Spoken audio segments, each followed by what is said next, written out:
ಅರ್ಜುನನ ಪ್ರಶ್ನೆಗೆ ಕೃಷ್ಣ ಒಂದು ಮಹತ್ತರವಾದ ಉತ್ತರವನ್ನು ಕೊಡುವಂಥ ಶ್ಲೋಕ ಈಗ ಸಾಂಖ್ಯ ಯೋಗದ ಶ್ಲೋಕ 69 ಈ ರೀತಿ ಇದೆ.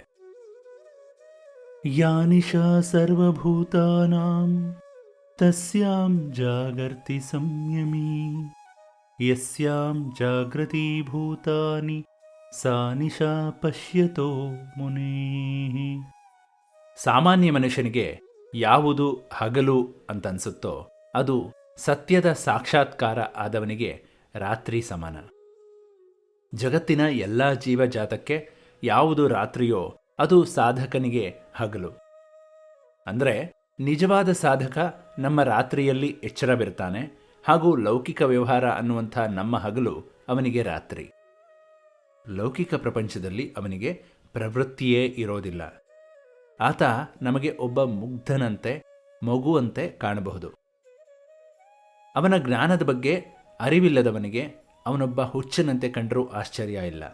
ಯಾಕೆಂದರೆ ಆತ ಲೌಕಿಕ ಪ್ರಪಂಚದೊಂದಿಗೇ ಇದ್ದು ಅದರೊಂದಿಗೆ ಬೇರೆಯದೇ ತನ್ನ ಅಂತರಂಗದ ಆನಂದವನ್ನು ಸದಾ ಸವಿತಾ ಇರ್ತಾನೆ. ಒಬ್ಬ ಜ್ಞಾನಿ ಭಗವಂತನನ್ನು ಕಂಡಾಗ ಅವನಿಗೆ ಉಳಿದದ್ದೆಲ್ಲ ಕತ್ಲು. ಅದ್ಭುತವಾದ ಸಂಗತಿಯನ್ನು ಕಂಡ ವಿಸ್ಮಯದಲ್ಲಿ ತದೇಕಚಿತನಾಗಿ ಅದನ್ನೇ ನೋಡ್ತಿರ್ತಾನೆ.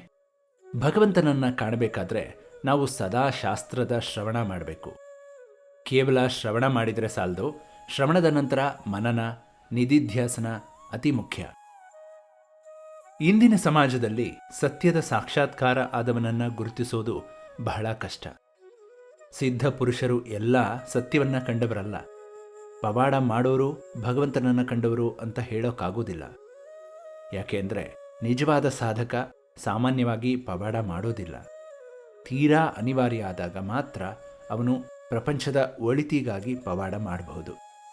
ನಿರಂತರ ಸತ್ಯದ ಬಗ್ಗೆ ಅನ್ವೇಷಣೆ ಮಾಡಿ ಸಿದ್ಧಿ ಗಳಿಸಿದರೆ ಮಾತ್ರ ಸ್ಥಿತಪ್ರಜ್ಞರಾಗೋಕೆ ಸಾಧ್ಯ ಅಂತ ಕೃಷ್ಣ ಹೇಳ್ತಿದ್ದಾನೆ.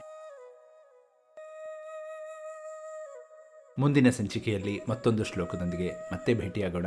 ಅಲ್ಲಿವರೆಗೂ ಎಲ್ಲರಿಗೂ ನಮಸ್ಕಾರ.